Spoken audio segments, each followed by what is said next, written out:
Hello students, আজ তোমাদের class 11 বায়োলজির আর একটি নতুন সেট নিয়ে চলে এসেছি। সেটটা একটু দেখে নিও, এটা তোমাদের পরীক্ষায় কাজে লাগবে, কারণ খুব সামনে তোমাদের পরীক্ষা। সেটা আমি শুরু করছি। নিম্নলিখিত কোন সজ্জাক্রমটি সঠিক? আমরা জানি ক্যারোলাস লিনিয়াসের যে 7টি পর্যায় রয়েছে, রাজ্য, পর্ব, শ্রেণী, বর্গ, গোত্র, গণ, প্রজাতি। এখানে বলছে পরপর সজ্জাক্রমটি কোনটা, তাহলে আমরা এটা ধরতে পারি। এখানে রয়েছে কি পর্ব, শ্রেণী, বর্গ, গোত্র, গণ, প্রজাতি, তাহলে এই অপশানে এটাই সঠিক রয়েছে। উদ্ভিদের শুষ্ক নমুনা সংরক্ষণ করা হয় যেখানে, সেটা কি হবে? শুষ্ক নমুনা সংরক্ষণ করে বোটানিক্যাল গার্ডেন, হারবেরিয়াম নমুনা, এবং রয়েছে চিড়িয়াখানা, মিউজিয়াম। তাহলে এক্ষেত্রে অপশান হবে শুষ্ক নমুনা, সবসময়ের জন্য হারবেরিয়াম নমুনাকে আমরা এটা বলে থাকি। ছত্রাকের কোষ প্রাচীরের প্রধান উপাদান কাইটিন, সেটি যা দিয়ে তৈরি হয়, প্রোটিন, লিপিড, পলিস্যাকারাইড সবকটি। এটি অ্যাকচুয়ালি শর্করা অর্থাৎ পলিস্যাকারাইড দিয়ে তৈরি হয়ে থাকে। নেক্সট প্রশ্ন, অকোষীয় এক্স দ্বারা, এক্স একটা উপাদান নিয়েছে, সম্পূর্ণ একটি রোগ হলো ওয়াই। এক্স প্রোটিন আবরণীবিহীন ও মুক্ত আরএনএ নিম্ন আণবিক ভর বিশিষ্ট। এক্স এবং ওয়াইটা আমাদেরকে ডিটেক্ট করতে বলেছে। তাহলে এক্স ওয়াই ডিটেক্ট করতে গেলে তাহলে এখানে অকোষীয় মানে আমরা ধরে নেব ভাইরয়েড।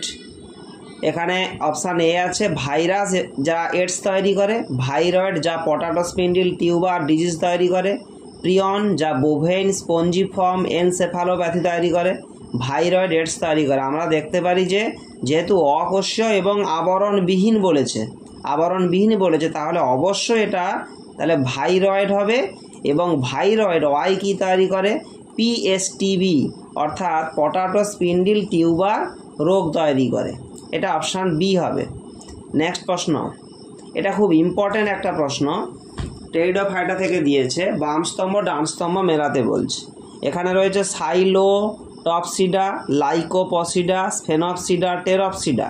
এক্ষেত্রে অ্যাডিয়ান্টাম, ইকুইজিটাম, সেলাজিনেলা, সাইলোটাম। তাহলে সাইলোপসিডা যেটা সেটা আসবে, উত্তর হবে সাইলোটাম, চলে আসবে সাইলোটাম হবে। আচ্ছা নেক্সট, লাইকোপসিডা যেটা, এটার উদাহরণ কি আসবে? সেলাজিনেলা। এবং স্ফেনপসিডার উদাহরণ হচ্ছে ইকুইজিটাম আসবে, স্ফেনপসিডা, ইকুইজিটাম। এক্ষেত্রে টেরিডপসিডা যেটা সেটা আসবে অ্যাডিয়ান্টাম। এইভাবে থাকবে। নেক্সট প্রশ্ন, বহু ভ্রূণ বীজতা বা বহুবীজ ভ্রূণতা দেখা যায় কিন্তু দ্বিনিষেক ঘটবে না। তাহলে এক্ষেত্রে ব্যক্তবীজী টেরিডোফাইটা, গুপ্তবীজী ব্রায়োফাইটা। তাহলে অবশ্যই ব্যক্তবীজী। তাহলে দ্বিনিষেক ঘটবে না বলছে মানে শস্য কত? এন প্রকৃতির শস্য হবে। নেক্সট প্রশ্ন, কলোব্লাস্ট বা ল্যাসোকোষ কমপ্লেট যে পর্বের বৈশিষ্ট্য? Option A Porifera, B Mollusca, Ctenophora, Platyhelminthes. অবশ্যই এটা টিনোফোরা, উদাহরণ হচ্ছে বেরো এবং হর্বিফোরা, উদাহরণ হচ্ছে টিনোফোরা। নেক্সট প্রশ্ন, পয়কিলোথার্মিক অর্থাৎ শীতল শোণিত প্রাণী, পয়কিলোথার্মিক মানে শীতল শোণিত প্রাণী যার ক্রেনিয়াল নার্ভ অর্থাৎ করটি স্নায়ু সংখ্যা 10 জোড়া রয়েছে, ক্লোয়াকা উপস্থিত যে পর্বের প্রাণীদের? Reptilia, Aves, Amphibia, Osteichthyes. আমরা জানি যে অ্যামফিবিয়া আমাদের এই সিলেবাসে ক্লাস 11 ফার্স্ট সেমিস্টারের সিলেবাসে নতুন দিয়েছে। তাহলে অ্যামফিবিয়ার বৈশিষ্ট্য এটা হয়ে যাবে, এরা শীতল শোণিত প্রাণী এবং এদের 10 জোড়া করটি স্নায়ু বর্তমান অ্যামফিবিয়া। নেক্সট প্রশ্ন,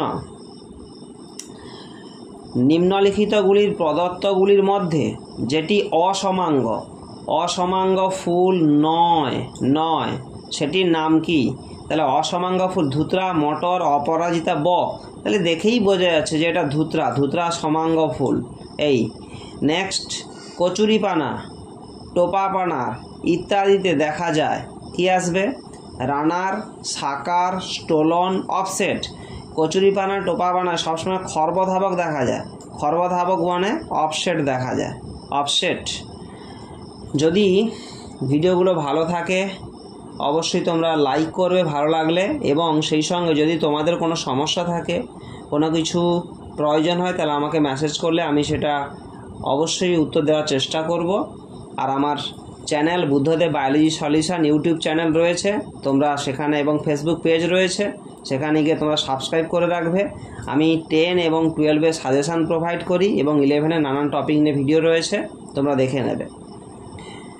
11 কম্পোজিটি গোত্রের গর্ভাশয় যে প্রকৃতির অধিগর্ভ, অধগর্ভ, অধিগর্ভ এবং অধগর্ভ, অবশ্যই এটা কম্পোজিটই একমাত্র যেটা কিনা অধগর্ভ প্রকৃতির ডিম্বাশয় বা গর্ভাশয় আমরা পাবো। ভালো একটা প্রশ্ন রয়েছে, এপিপেটালাস অর্থাৎ পেরিয়ান্দ উপস্থিত সংযোগ যে গোত্রের রয়েছে, কোন গোত্রের এপিপেটালাস বৈশিষ্ট্যটা রয়েছে? ব্রাসিকেসি, সর্ষে, সোলানেসি, বেগুন, ফ্যাবেসি আর লিলিয়েসি হচ্ছে পেঁয়াজ চলে আসবে। এবার তাহলে এক্ষেত্রে এপিপেটালাস, তাহলে এক্ষেত্রে কি আসবে?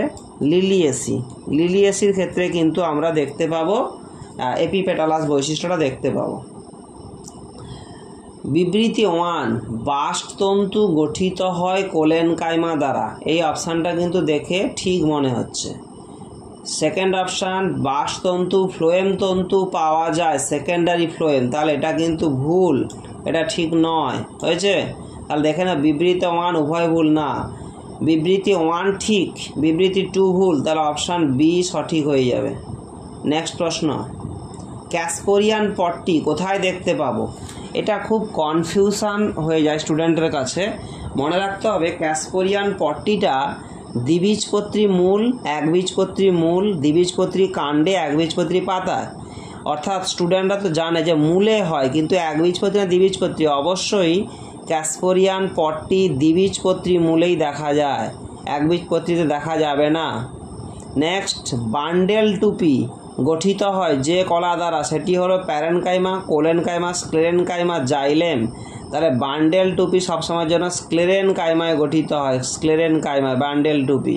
নেক্সট, দুটি স্থায়ী কলা স্তরের মধ্যে অবস্থানকারী ভাজক কলাকে আমরা বলবো, দুটি স্থায়ী কলা অবস্থান নিবেশিত ভাজক কলা হবে। নেক্সট, পেশিকোষের সংকোচনশীল একক যা দুটি জেড রেখার মাঝখানে অবস্থিত, অর্থাৎ পেশিকোষের সংকোচনশীল একক সার্কোপ্লাজম, সার্কোলেমা, সার্কোমিয়ার, সিনসিটিয়াম। দেখো, সার্কোপ্লাজম কি? পেশিকোষের সাইটোপ্লাজম। সার্কোলেমা কি? পেশিকোষের আবরণ। তাহলে সার্কোমিয়ারকে আমরা পেশিকোষের একক বলি। সিনসিটিয়াম একাধিক নিউক্লিয়াসযুক্ত প্রাণী কোষকে আমরা সিনসিটিয়াম বলে থাকি। নেক্সট প্রশ্ন,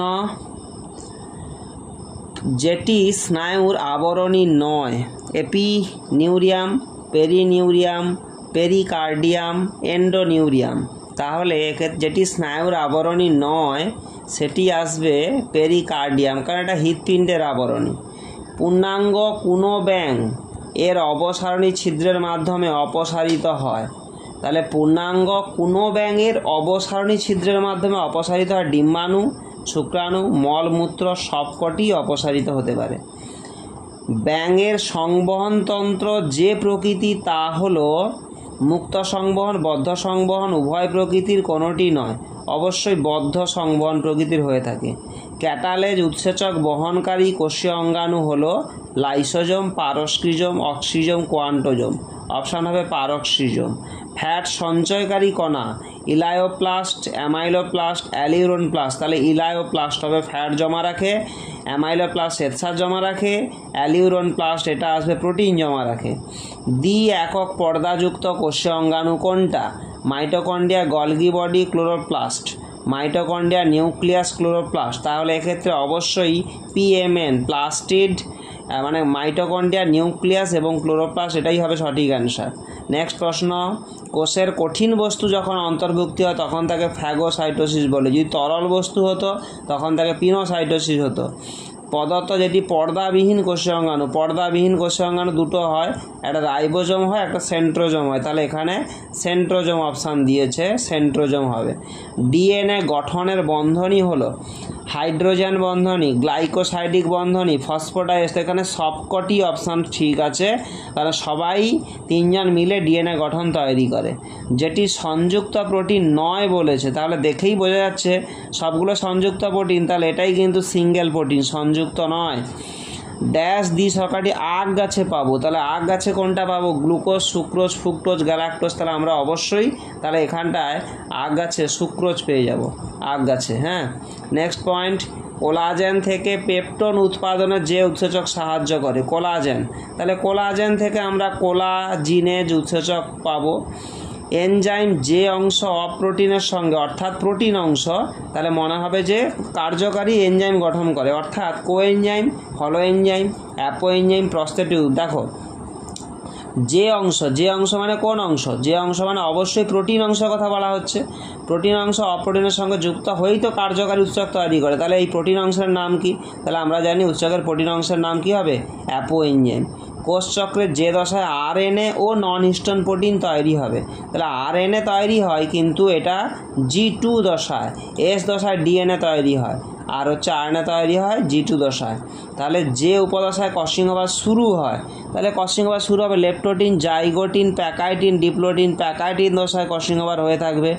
তাহলে টেলোফেজ দশা সম্পর্কিত সঠিক নয়, মিথ্যা। নিউক্লিয় পর্দা সৃষ্টি ঠিক আছে, নিউক্লিয় লাশ সৃষ্টি তাও ঠিক আছে, দুটি অপত্য নিউক্লিয়াস সৃষ্টি সেটাও ঠিক আছে। তাহলে ক্রোমোজোম কখনো ঘনীভবন হয় না, ক্রোমোজোমের প্যাঁচ বরঞ্চ খুলে যায়, দিয়ে সরু হয়, লম্বা হয়। ব্যাস। মিওসিসের দীর্ঘতম দশাটি কোনটা? এইটা, প্রফেজ 1, কেননা leptotene, zygotene, pachytene, diplotene, diakinesis, এই 5টা দশা প্রফেজ 1-এর মধ্যে রয়েছে। মিওসিসের কোন দশায় ক্রসিং ওভারের পর ক্রোমোজোমের বিপরীত মেরুতে, ক্রোমোজোম বলেছে, ক্রসিং ওভারের পর ক্রোমোজোমের বিপরীত মেরুর দিকে চলন ঘটে? তাহলে অবশ্যই ক্রোমোজোম বলেছে, তাহলে অ্যানাফেজ 2 হবে। আর যদি সমসংস্থ ক্রোমোজোম বলতো তখন হচ্ছে অ্যানাফেজ 1 হতো। এই হচ্ছে বিষয়। তা স্টুডেন্টস, আমার এই ভিডিওটা থেকে তোমার যদি কোনো উপকার পেয়ে থাকো একটুকু, তাহলে অবশ্যই কমেন্ট করবে।